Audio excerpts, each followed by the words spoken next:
Hello everyone, welcome back to the session of English. In this session, we are going to continue with our chapter Comprehension Ability. Now, this is part number 31. So, let's begin this session. In this session, we are going to discuss two more passages. So, in this session, we will discuss passage number 22 and passage number 23. Till now, we have already done many reading comprehensions. We have already done 21 passages of short passages as well as some long passages. And in this session, we are going to discuss two passages, that is passage number 22 and passage number 23. As we have already done many passages, so now you may have an idea that how to solve these passages. What we always do, we just read the entire passage and after that we'll go to the questions. In this session as well, we will first discuss the entire passage and after that we'll start attempting the questions. So I hope you must have an idea according to our last sessions or the passages that we have already done. So you will also be trying with me how to solve this these passages. So let's begin these passages. First of all, we'll do passage number 22. First of all, we'll read the entire passage and try to analyze the meaning of that particular passage. And after that, we'll attempt the questions. Okay. So here we have passage number 22. Now, because now we will be having first question, but before that we have to read the entire passage thoroughly. Reading merely just read or go through the passage is not enough. We have to read and analyze the meaning of that particular passage thoroughly so that while we are doing the questions, we have an idea about the keywords and the theme of the passage and what is there or what the passage is about. Okay, so let us start reading this passage. The supervisor would have to change his attitude towards people first. So they are talking about supervisor, one who supervises. Suppose there is a factory or industry and there are many people working. So one keeps on checking them that how much they have done or how much they have to do, how they are working. And if there are workers who are not in you can say not in energy or does not know how to do that particular work. So supervisor, this is the duty of the supervisor to supervise them. Okay, would have to change his attitude towards people first. Now they are asking about the quality. They are telling about the quality of the supervisor, that it is actually the first thing with the supervisor is to change his attitude towards the people first. Okay, this staff under him, staff means the people who are doing work under him or under his supervision, must be perceived as human beings. It means all the people or all the staff that is working under him or all the people who are working under him. So first of all, he should treat them as human beings, not the laborers. For example, there are many people who just want work to be done, and they do not feel that the people, the laborers or the workers, they are also the human being. They just want to work indifferent to their health, indifferent to their arts or whatever. Okay, but only the thing that they want is work. So the staff under him must be perceived, means noticed, as human beings with feelings and needs. It means they do have feelings and needs. Okay, it means he should be kind to them. They are not automations. Automations mean machines within a complex work machinery. One of the greatest needs of today's worker is to have feeling that he is in control of his workplace and not vice versa. Okay, so first of all, the supervisor, one of the greatest need of today's worker. Okay, they are telling about the today's worker, that the workers who are working is to have a feeling that he is in control of his work. It means he is in the control of his work place and not vice versa. It means workplace is not under the control of them. Okay, the best way is to satisfy this need as far as possible. He must feel firstly that his work is meaningful. For example, both the things are required. Suppose there is a worker, so he should keep one thing in mind, that all the thing that has to be done is about work, how much work he has done. Okay, And everything should be done with the work, and the work should be meaningful. It means how much work he has done is worth. Okay, is a worth. It means if he's efficient of doing 10 work in a day, but he's doing only one work, so this ratio is really uh, inappropriate or not the good one. So he should think that yes, his capacity is to do 10, so he should be trying for more than that, not for the less or the least as compared to the 10. Okay, so this is also the duty of worker, to do that particular work or to do that amount of work which is worthwhile. He must feel firstly that his work is meaningful. To do this, the supervisor must delegate responsibility. Delegate means allocate responsibility and limited authority of the for the man to execute his job well. Okay, it means limited authority should be given to him to supervise his work. Okay, the subordinate means junior, must be properly trained. First of all, this is the most important thing, that whosoever is working over there, he should be trained very well. And if he's subordinate, he should be trained very very well, because if there are many incidents that have taken place, and which were just because of the lack of the training, or you can say uh, because of some carelessness, or they did not know how to operate the machine. So many incidents have taken place that we have really learnt about. Okay, to assume responsibility and authority. Once he is ready to assume these, he can be made accountable for his job.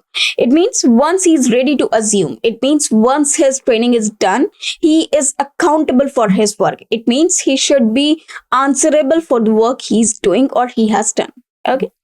Very often supervisors assume all responsibility and accountability. Now what happens sometimes, suppose there is a supervisor and he delegates some work to a worker. Okay, now what he feels, he should have done the work properly and as much as he could, but he is not knowing, or he just you can say avoids the criteria, or avoids the pattern, that the worker is not trained well.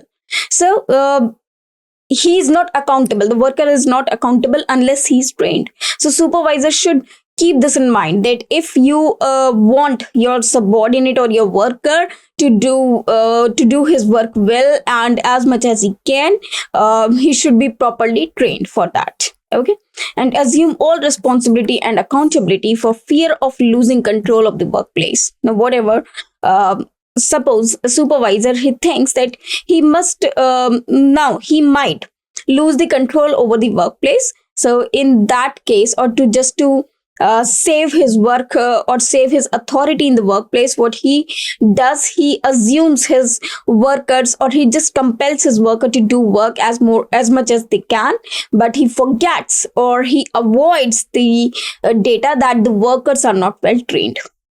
This makes workers under him pawns. Now, because if he sees all of them to do work well, just because he is in fear of losing the control over the workplace, now this situation, this makes workers under him his pawns in a vast chessboard. Now chessboard, you must be known, or you must be known that chessboard is there, and some you can say some sticks, or these some as you can say that there are pawns, there are elephants, there are king, queen, and the horse, so called horse, and it means the parts of that chessboard. So I'm not able to recall the name exactly of that, but pawns are the smallest ones which looks alike.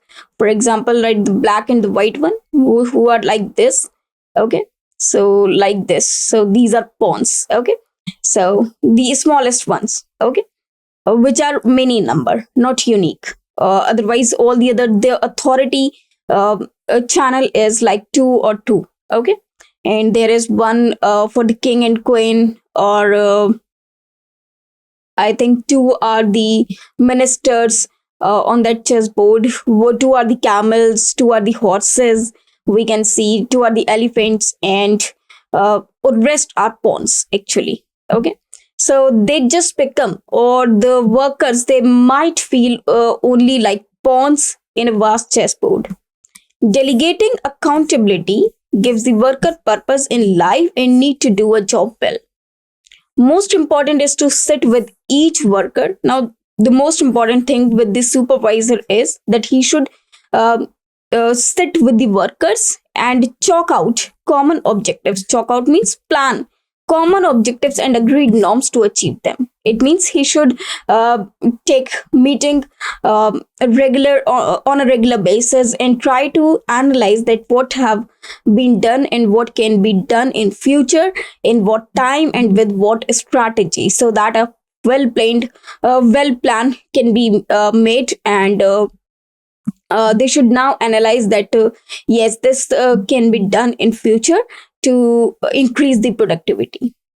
This gives worker a security. First of all, this gives worker a security as to what is expected of them. It means now they will realize, for example, if they are appreciated for their work, so they ultimately got the opportunity, sorry, got the energy or enthusiasm, yes, that the work they are doing is appreciated and they have to do more and more for that. Okay, and also they get the security that yes, whatever they are doing is fine, or what is expected from them. Now, when he has met his objectives, he certainly has a feeling of achievement. Now, whenever the workers or the supervisor, whenever they met their objectives, they feel yes, they have that is the feeling of achievement for all of them. This feeling of achievement is the greatest motivator, and this feeling of the achievement is the greatest motivator to them, because now they feel yes, whatever they have they had planned, they have already done it or they have already implemented it. So this give enthusiasm to them to get to do some more and more work in the future as well. So the passage was the entire passage is all about the supervision, and the thing by which, or the motivation by which these workers can be made to do more and more work. Okay, so this is the passage about. Now let us discuss the questions based on this passage. Okay, so we'll start now doing questions based on this passage. I hope you understood the entire passage very well. Okay, now let us start doing the questions.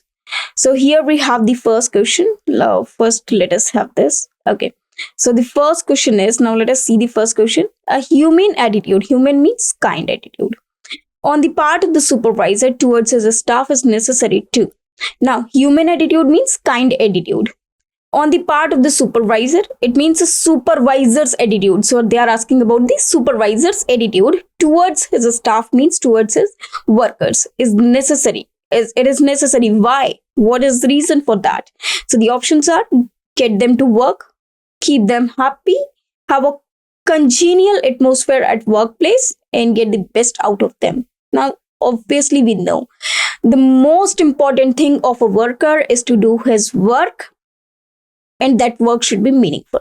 It means whatever he is doing, it should be the best of him about according to his efficiency. As you can see over here, he must feel firstly that his work is meaningful. Okay, also you can see over here the supervisor would have to change his attitude towards the people first. The staff under him be perceived as human beings and feelings and needs. They are not automations. Okay, one of the greatest needs of today's worker, as you can see over here, the greatest worker is to have a feeling that he's a control of workplace and not vice versa. The best ways to satisfy need are as far as possible. He must feel he must feel firstly that his work is meaningful. To do his, the supervisor must delegate the responsibility and limited authority for the man to execute his job well. Okay, so according to this, a human attitude on the part of the supervisor towards his staff is necessary to get them to work, keep them happy. Now, actually, it is not the duty of the supervisor to make the labor happy, because the workers can be happy if you just provide them salary and you say them that okay, you need not work. Okay, So this will make them happiest. Obviously, anyone will be happy if he has been or he has got the opportunity like this. To get them to work, no, not only work. What the work should be, have a congenial atmosphere at workplace. Congenial means pleasant. So no, workplace should not be pleasant. The most important motive of the workplace is to get the work done in the best efficient way, or the work should be meaningful. So according to that, here the correct answer should be D. That is, get the best out of them. It means they should do the work which is according to their efficiency, or to the according to the highest efficiency. Now, if you supervise your workers, ultimately the most important thing is to get them work. Okay, but not only work, it should be the best efficient work. So if you try to motivate them, if you try to appreciate them on daily basis, if you try to have the pleasant atmosphere with them, if you discuss the plans, or if you plans with them on regular basis, they will do their best and their work will be meaningful. So here, according to this, answer will be D. So D is the correct answer. That is, get the best out of them. Okay, I hope you understood this question. Now let us move to the next one. Now the next question is, as you can see over here, the next question is, responsibility and accountability make worker shirk his duties, do his job properly, tense and frightened, vulnerable before his supervisors. Vulnerable means weak. So let us see, responsibility and accountability make worker. So where is this written? Responsibility and. Now here you can see job well.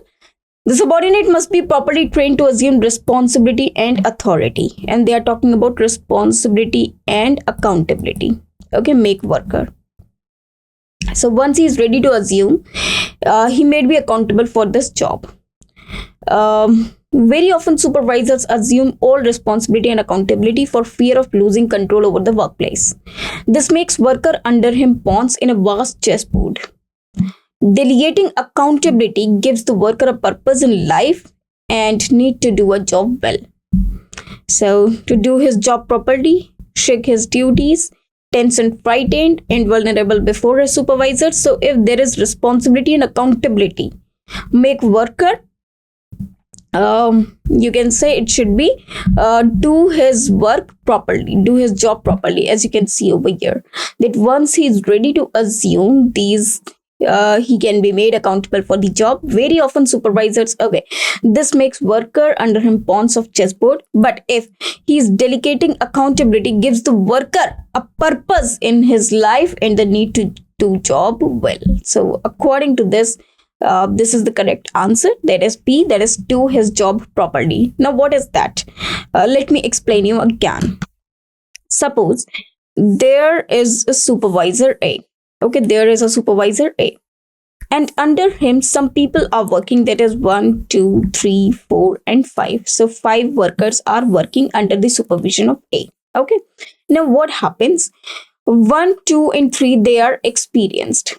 Okay, they are experienced, whereas 4 and 5, they are not experienced at all. They are freshers. Okay, they are freshers. Now what happens?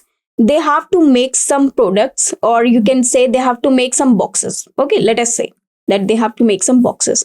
Now one who is very efficient, he makes 10 boxes a day. 2 makes 12 boxes a day, and 3 also makes 10 to 12 boxes a day. Okay, so these 3 are efficient workers and they are doing this. Now what A expects, that yes, they are working very well, and he expects from 4 and 5 as well, from the very first day, that they should also make 10 to 12 boxes. Now is it possible for these 2 people to make 10 to 12 boxes while they are freshers and they are not trained at all? They do not know how to operate the machines, how to do the work with it. So they do not know how to do this work. This is just an assumption. just for the example, so maybe possible this is the highest productivity they can, the highest number of product that they can make in one day. Okay, now because these are freshers, we cannot assume that they can make 10 to 12 boxes on the very first day. Now we can assume that might be they are able to make only one box or the two boxes. Okay, now what happens? A scolds these two people. Is it fine? No, because they are not accountable for the work that they have done, because they are not trained for that. It was their first day. Now what happens on some other day, while they are trained, when they are trained well, and they are making now suppose after some days, now they are also trained. Okay, they are also well trained. Now they just learned the operation or learned the procedure from these three employees or these three workers. Now 4 and 5, they are also trained now, so now they can also make many boxes. But now they are making only 4 boxes both together. Now they will be accountable. Why so?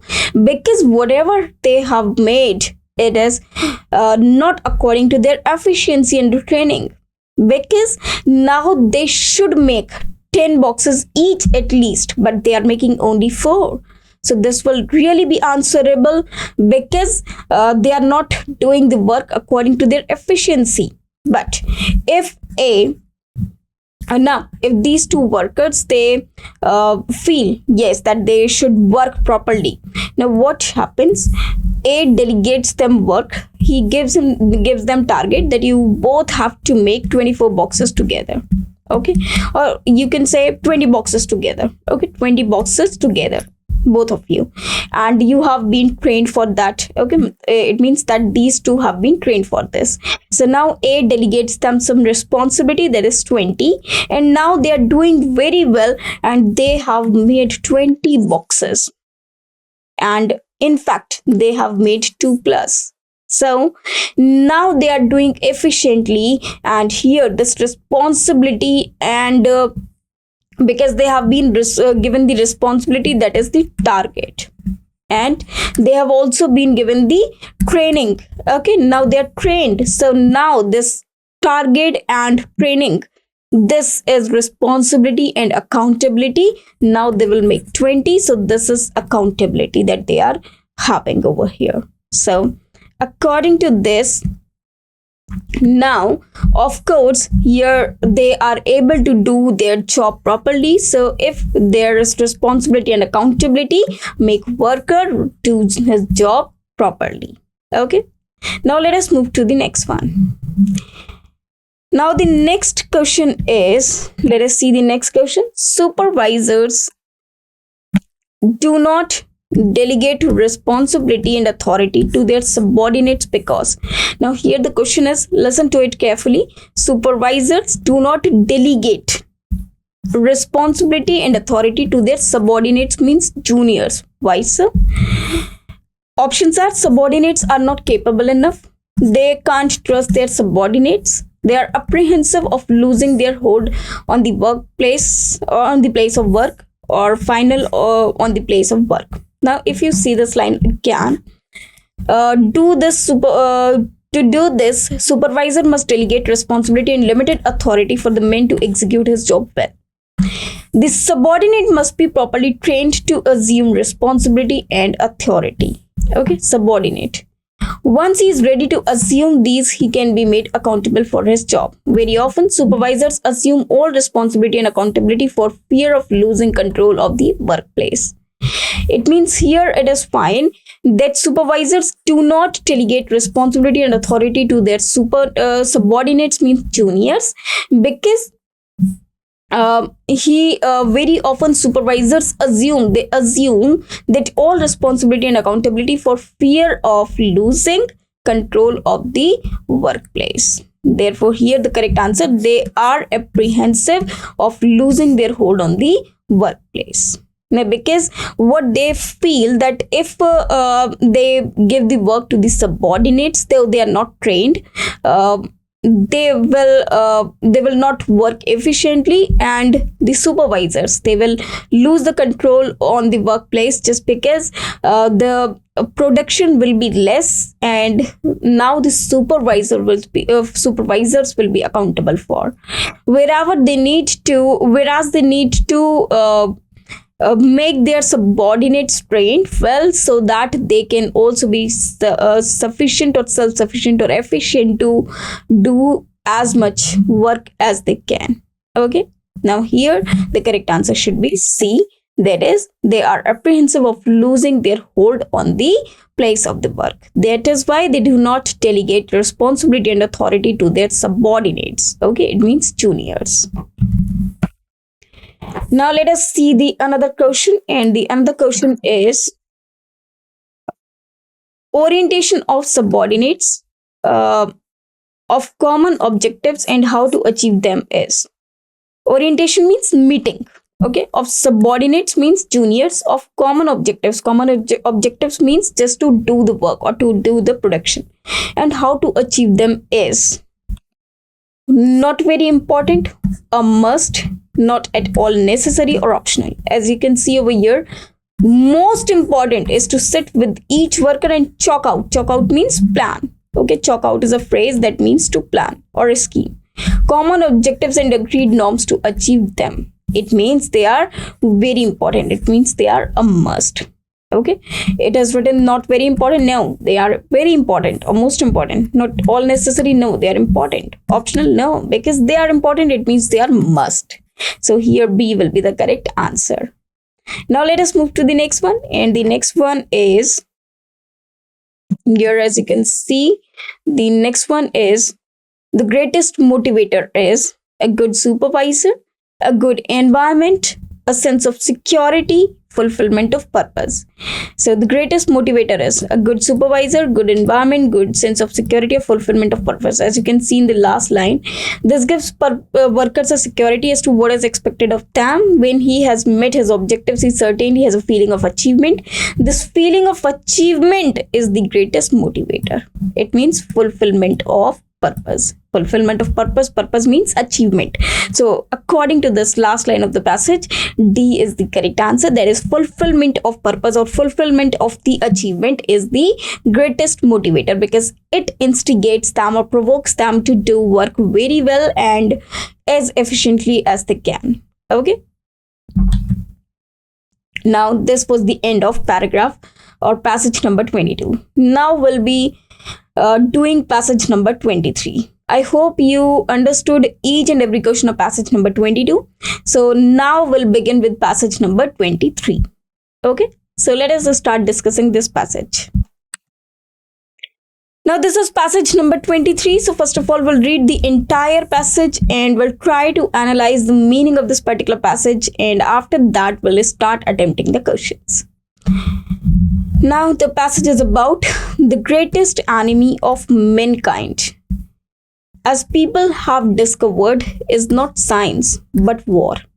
It means people, according to people, the greatest enemy, it means not the friend of mankind. Okay, that people have discovered is is not science but war. It means the greatest enemy of mankind is war and not science. Science merely reflects the social forces by which it is surrounded. It is found that when there is peace, science is constructive. When there is war, science is perverted to destructive ends. It means when there is peace, science is very useful and good. And whatever inventions has been made with the help of science, they are useful. But in case of war, the science is destructive, because with the help of the science only, many inventions have been taken place, or many inventions have been made, which are like disasters. For example, in case of war, there are many things that are used, guns, missiles, or there are many things, gunshots, and there are many things which destroy the world as well. The weapons which science gives us do not necessarily create war. The weapons which science gives us do not necessarily create war. These make war increasingly more terrible. The weapons or arms which science gives, it means with the help of science, whatever weapons and arms have been invented or made, they are not harmful. Maybe possible. They are not necessarily creating the harm. In fact, they are just increasingly more terrible. They are making the war increasingly more terrible. Of course, war is harmful, or war is negative for any country, but maybe possible it create uh, all the weapons. They are not creating the war. In fact, they are creating the war more terrible, because the war is not because of the weapons. The war is there uh, from the point of view or the mental abilities of the people, or there is a need of war between these two countries. But the weapons that they are using, that have been invented by the with the help of science, they create the war more terrible. Okay, because if they are used, uh, many things can be destroyed. Until now, it has brought us to the doorstep of doom. Our main problem, therefore, is not to curb science. Curb means cut or lessen, but to stop war, to substitute law for force. It means we have to stop the war, and to substitute law for force means some law over there, some force over there, uh, just as the substitute of this war. To substitute law for force, it means by just substituting these words with the law and force. It means law and force should be deployed over there. An international government for anarchy in the relations of one nation with another. That is a job in which everybody must participate, including the scientists. But the bomb of Hiroshima suddenly woke us up to the fact that we have very little time. Okay, the hour is late and our work has scarcely begun. It means it has not begun yet. Now we are face to face with this urgent question: can education and tolerance, understanding and creative intelligence run fast enough to keep us abreast with our own mounting capacity to destroy? That is the question which we shall have to answer one way or the other in generation. In this generation, science must help us in the answer, but the main decision lies within ourselves. It means whatever the wars are there, uh, when you have seen World War Hiroshima, and we talk about the Hiroshima, that the nuclear bomb was just dropped on the two cities, Hiroshima and Nagasaki, and both of them were destroyed. So, if you look at this point of view, now do you agree that there should be war? There should be something like this. It is just only up to you and upon your thoughts that whether this should be done or not. Okay. Now, I hope you understood the meaning of this particular passage. Now, we'll start doing questions based on this passage. So, first of all, we'll have the first question. An appropriate title for the passage would be. So, they are asking about the title of the passage. So, for that, we have already read the entire passage and we know somehow that what is the meaning of this passage and what the author is trying to say. So, title for the passage is according to the situation which is given in the passage and the main point which is given in the passage. Now, let us see the options. Science in the new generation. Now, have we talked about science in the new generation? No, we have talked about science though, but we have not talked about the new generation. Science and social forces. Science and the horrors of war. Science and the word peace. Now, we have not talked about the word peace. In fact, we have talked about the horrors of war. Horrors of war. Therefore, the correct answer should be C, because we have talked about science and horrors of war. It means the things that can be destroyed if there is a war. So here, answer should be C, that is science and the horrors of war. Okay. Now let us move to the next one.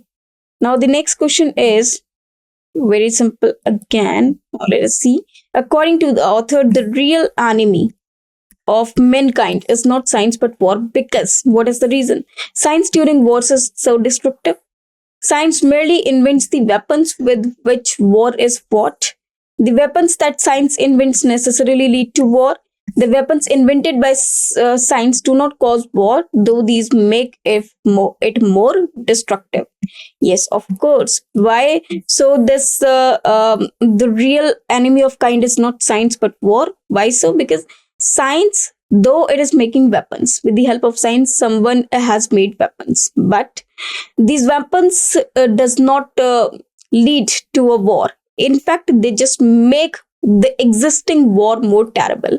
Therefore, the correct answer should be D, which is directly given in the passage. As you can see, the weapons which science gives us do not necessarily create war. These make war increasingly more terrible. So, according to this line, D will be the correct option. Now, let us move to the next one. So, the next one is, as you can see, the question: war can be stopped if weapons invented by science are not used to launch a war. Science is restricted to be utilized only during the wartime. It means science is restricted to be utilized. It means if there is a restriction on science, that it will not be in work during the wartime. It means if there is war, no arms will be invented. Now, again, that will destroy the world. Weapons invented by science are not used to launch a war. It means weapons invented by science are not used to launch in a war. Of course, weapons are made for the war only, or for something that is required for the security purpose. So it is not like that, because war can be, you cannot say that if there are weapons only, the wars are taking place. They can still take place. Now, science is not allowed to lead us utter destruction. No, this is not, again, not the correct answer. We replace force and lawlessness by law and international government. As you can see over here, substitute law for force and international government of anarchy in the relations of nation of one another. So our main problem is therefore not to curb science, but to stop war, to substitute law for force. So here, according to this, D will be the correct answer. Now let us move to the next one. And the next question is, as you can see over here, the next question is, according to the writer, the main problem we are faced with is to prevent scientists from participating in destructive activities, abolish war, stop scientific activities everywhere, and stop science from reflecting social forces. Now let us see all the options one by one. According to the writer, as you have read the entire passage, the main problem we are faced with, it means the main problem that we are facing with is to prevent scientists from participating in destructive activities. As you can see, it is here that is job in which everybody must participate, including the scientists. Okay, so stop scientific activities everywhere. No, this is not the correct answer. Okay, it should be either abolish war or stop science from reflecting social forces. So yes, of course, it is B, that is abolish war, because only war is dangerous for everyone. There is, we should just abolish war. We just say no to war. Only after that, everything will be fine. Otherwise, if war takes place, the things will be ruined or destroy, because both the parties, they will use their weapons. Okay, now let us move to the next one. So this is the next question, which you can see over here, and the next question is, our mounting capacity to destroy can be kept under control by encouraging social forces, education and broad-mindedness, insight and constructive thinking, both B and C together. Now here it is written, are mounting. For example, now we are face to face with this urgent question: can education and tolerance, understanding and creative intelligence run fast enough to keep us abreast with our own mounting capacity to destroy? That is the question which we shall have to answer one way or the other in this generation. Science must help us in the answer, but the main decision lies within ourselves. Our mounting capacity to destroy can be kept under control by, you can say, It is D, that is both B and C. It means insight and constructive thinking, also education and broad mindedness. So this will make all of us happy and will take the all the things in control or under control. Now let us move to the last question of today's session. That is question number 6 of passage number 23. The expression bring to the doorstep of doom means lead to the threshold of new destiny, introduce to an unpredictable destiny, carry close to death and destruction, or induct in a ruinous activity. So this is answer C, carry close to the death and destruction. Okay, so this is actually bring to the doorstep of doom. As you can see over here, the weapons which science gives us not necessarily create war. These make war more increasingly more terrible. Until now, it has brought to us to the doorstep of the doom. Okay, so it is C, carry close to the death and destruction. Okay, so this is the meaning of bring to doorstep of doom. Now again, there is one more question. Sorry, it was not the last question. First of all, we'll have some more questions as well. Now let us see this question. So this is, which of the following is opposite in meaning to the word anarchy as used in the passage? Options are law and order, economic prosperity, political dominance, and communal harmony. So it is A, that is law and order. Okay, so this is the opposite of anarchy. The next question is, the phrase our work has scarcely begun implies that our work. Now let us see the options.